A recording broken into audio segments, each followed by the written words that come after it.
Hi friends, అందరు ఎలా ఉన్నారు? నేను మీతో ఈరోజు గుమగుమలాడే చికెన్ ఫ్రై రెసిపీ షేర్ చేసుకుంటున్నా. దానికోసం మనకి 4 ఉల్లిపాయలు, 3 టమాటాలు, 3 పచ్చిమిర్చిలు కావాలి. అవన్నీ బాగా దోరగా కట్ చేసుకోండి. దాని తర్వాత కడాయి పెట్టి హీట్ అయిన తర్వాత ఆయిల్ వేసుకొని ఉల్లిపాయలు, పచ్చిమిరపకాయలు, అల్లం తెల్లుల్లి పేస్ట్ అన్నీ వేసుకొని బాగా ఫ్రై చేసుకోండి. పచ్చివాసన పోయిన తర్వాత మనం ఏదైతే చికెన్ అయితే కడిగి ఉంచుతామో అది కూడా వేసుకొని బాగా ఫ్రై చేసుకోండి. ఇది ఫ్రై అవ్వడానికి మనం మూత పెట్టేసి 15 నిమిషాల వరకు ఫ్రై అవ్వనివ్వాలి. 15 నిమిషాల తర్వాత మనం ఎప్పుడైతే మూత తీసాక ఉప్పు, పసుపు, కారం, గరం మసాలా, ధనియాల పొడి, చికెన్ మసాలా ఏదైతే ఉంటుందో అవన్నీ వేసుకొని బాగా మిక్స్ చేసుకోండి. దాని తర్వాత మూత పెట్టి 15 నిమిషాల వరకు మగ్గనివ్వండి.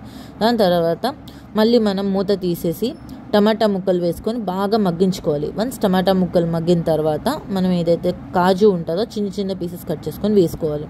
మళ్ళీ ఒక 5 నిమిషాలు మూత పెట్టి మగ్గించుకోండి. దాని తర్వాత మళ్ళీ మూత తీసేసి వాటర్ అంతా ఇంకిపోయే వరకు ఫ్రై చేసుకోండి. దాంతో కొత్తిమీరతో గార్నిష్ చేసుకోండి. Chicken fry recipe ready.